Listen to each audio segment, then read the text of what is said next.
नमस्कार, आप देख रहे हैं सिटी तहलका और फिलहाल हम पानीपत जो बस अड्डा है उसके ठीक सामने हैं और यहाँ पर आज तीसरे दिन जो है लगातार जो मोदी सरकार के जो निजीकरण को लेकर के प्रोटेस्ट जारी है और यूनाइटेड जो कंपनी है उसके जनरल इंश्योरेंस वाले जो कर्मचारी हैं वो हैं आज प्रोटेस्ट कर रहे हैं। फिलहाल आपको लाइव तस्वीरें दिखा रहे हैं सिटी तहलका के माध्यम से।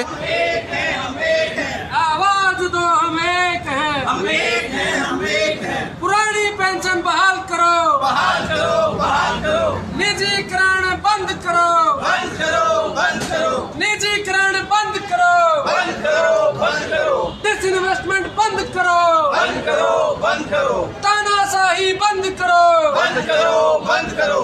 हमारी मांगे पूरी करो, पूरी करो, पूरी करो। हमारी मांगे पूरी करो, पूरी करो, पूरी करो। वेज रिवीजन जल्द करो, जल्द करो, जल्द करो। ठेकेदारी प्रथा बंद करो, बंद करो, बंद करो। आवाज दो, हम एक हैं, हम एक हैं, हम एक हैं। निजीकरण बंद करो, बंद करो, बंद करो। बैंकों को बेचना बंद करो, बंद करो, बंद करो।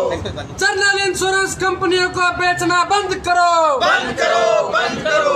LIC को बेचना बंद करो, बंद करो, बंद करो। वित्त मंत्री मुर्दाबाद, मुर्दाबाद, मुर्दाबाद। ठेकेदारी प्रथा बंद करो, बंद करो, बंद करो। भारत सरकार हाय हाय हाय हाय। नाम बता दीजिए और क्या आपकी मांगे हैं?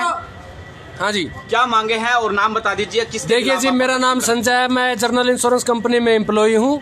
आज हमारी जनरल इंश्योरेंस कंपनी की जो ज्वाइंट फोरम है उन्होंने हड़ताल को कॉल किया है। एक दिन की हमारी हड़ताल है। पिछले 2 दिन बैंकों की हड़ताल चली थी, आज जनरल इंश्योरेंस कंपनी की हड़ताल है।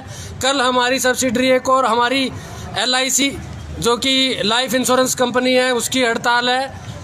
ये सारी की सारी हड़तालें इस भारत सरकार की जो गलत नीतियां हैं, जो गलत पॉलिसियां ये बना रही हैं, प्राइवेटाइजेशन के खिलाफ की जा रही हैं, डिसइन्वेस्टमेंट के खिलाफ की जा रही हैं। काफ़ी हमारी वेज रिवीजन जो है 3 साल से पेंडिंग है। गवर्नमेंट सारी की सारी सरकारी संस्थाओं को प्राइवेट करने पे तुली हुई है। हम उसका विरोध करते हैं, भरपूर विरोध करते हैं। हम तो चाहते हैं कि पब्लिक जो आम जनता है, जिसकी जो आम पॉलिसी है, जो आम वेलफेयर की स्कीमें हैं जो हम हमारी कंपनियों के तहत थ्रू जो है सरकार प्राइवेट या आम जनता तक पहुंचाई जाती हैं, वो आम जनता भी हमारा साथ दे और इस प्राइवेटाइजेशन की पॉलिसी को बंद किया जाए।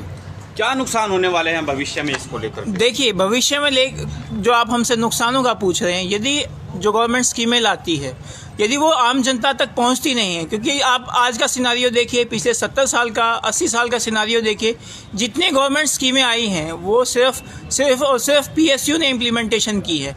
प्राइवेट सेक्टर बैंकों ने, इंश्योरेंस कंपनियों ने, कम्युनिकेशन कंपनियों ने, किसी ने भी जो भी स्कीमें पब्लिक वेलफेयर के लिए आई हैं, एक भी स्कीम की इम्प्लीमेंटेशन नहीं हुई है। यदि वो स्कीमें इम्प्लीमेंट नहीं होगी तो हमारा जो गरीब तबका है, जो हमारा पिछड़ा हुआ वर्ग है, वहाँ तक वो बेनिफिट्स नहीं पहुँच पाएंगे। तो जो ये स्ट्राइक सिर्फ हमारी नहीं मानिए आप, ये स्ट्राइक उन लोगों की है जिन लोगों तक वो बेनिफिट पहुंचते हैं। जैसे पीछे प्रधानमंत्री बीमा योजना लेके आए, उन्होंने कहा 12 रुपये में हम बीमा देंगे आपको। तो बीमा स्कीम कितने प्राइवेट लोगों पे लागू हुई, कितनी प्राइवेट कंपनियों ने उसको इम्प्लीमेंट किया? एक भी कंपनी ने नहीं किया।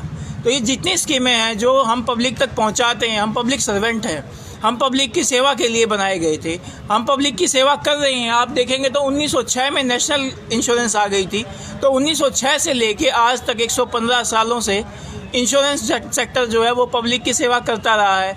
जब भी कोई नेशनल कैलेमिटी देश पे आई है, कोई भी बड़ा ऐसा लॉस रहा है कि पब्लिक को उसमें हरासमेंट हुई है, तो वहाँ जाके इंश्योरेंस सेक्टर ने वहाँ आगे आके उसमें पार्ट किया है, अपना जो अहम रोल है वो अदा किया है।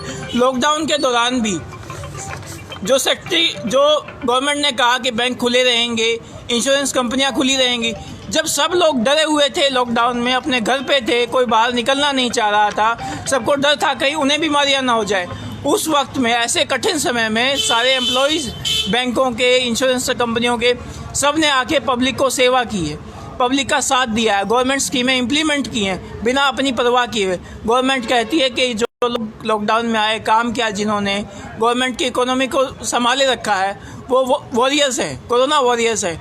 अब ऐसा क्या हो गया कि वो कोरोना वॉरियर्स जो है वो विलन्स बन गए हैं। अब प्राइवेटाइजेशन के लिए गवर्नमेंट क्यों कह रही है?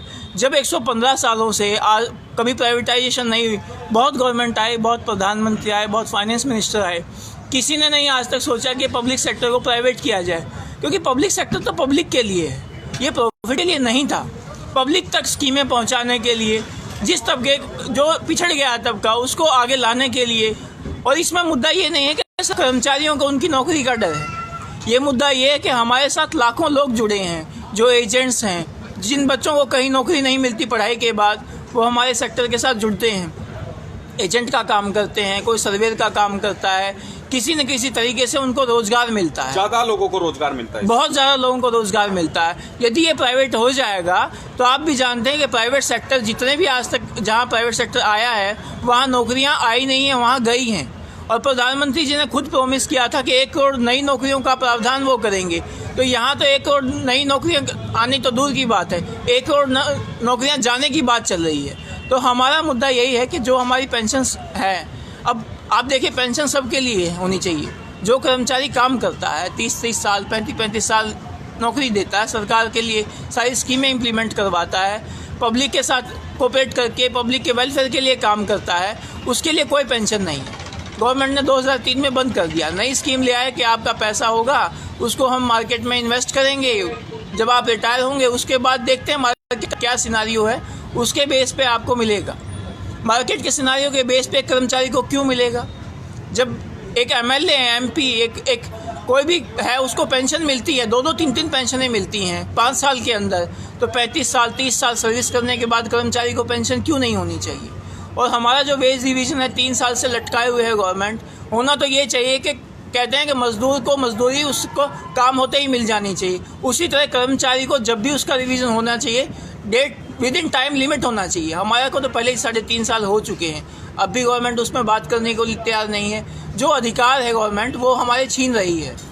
आम जो जनता है, जो बच्चे पढ़ रहे हैं, नौकरियों की जो उम्मीद के साथ एंट्रेंस टेस्ट की तैयारी करते हैं, उनकी नौकरियाँ चली जाएंगी।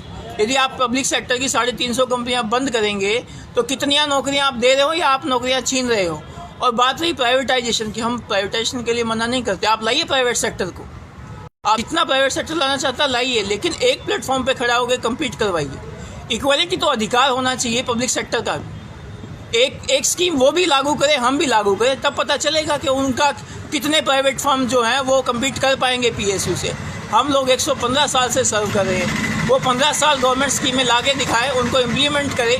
बहुत बार ऐसा हुआ है कि जैसे लास्ट ईयर था, बजाज भी क्रॉप इंश्योरेंस में था, यूनाइटेड भी क्रॉप इंश्योरेंस में था। बजाज के तो एक भी एम्प्लॉय नहीं मिला, एक भी ऑफिस नहीं मिला जब लॉसेज आए, और यूनाइटेड इंश्योरेंस ने क्रॉप इंश्योरेंस में जितने लॉसेज आए सबको पे किया है। तो ये यूनाइटेड इंडिया इंश्योरेंस कंपनी के जो जियो जनरल इंश्योरेंस के कर्मचारी थे, और ये लगातार जो है सरकार के जो निजीकरण को लेकर के विरोध कर रहे हैं।